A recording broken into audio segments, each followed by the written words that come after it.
信义商品册店伫咧信义区经营已经18年啊。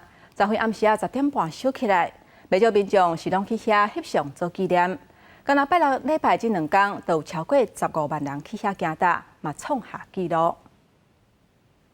3、2、1，陈品信义，晚安。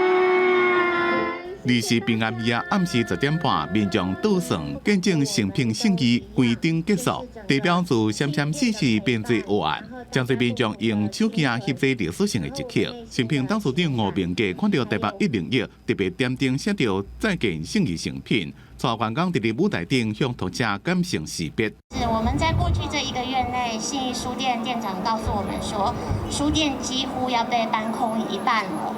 就是过去这大概不到30天，我们大概卖了超过10万册书哦。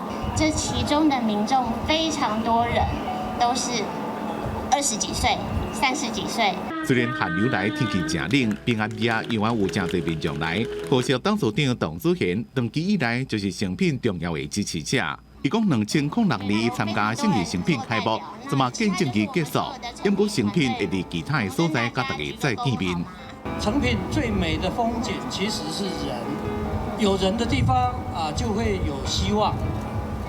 一个地方暂时熄了灯，成品还会有很多个地方在点起灯啊，所以今天啊聚在这边不是道别，而是说再见。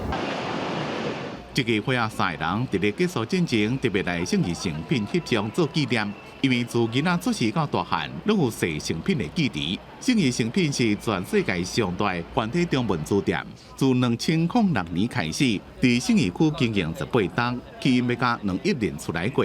不过因为租约到期，厝头家统一集团要甲所在收回去。因为来的人真多，也有排队的动线，估计拜六礼拜2天来15万人。 充满了回忆，这样子很舍不得啦。台北少了一个书店，蛮可惜的，对。所以带小朋友来回味一下。面对数位转型，成品布局电商也搁伫咧了，不过伫解封了，实体书店的业绩有起来。2023年营收超过220亿，明年估计会成长10到15%，目标是2024年全年会让自亏损变做赚。但是伫阅听习惯改变，要出版业者认为，世界各国的连锁实体书店，怎么拢朝向多元模式伫咧发展。24点真久书店结合复合商场，也是有伊的吸引力。记者综合报道。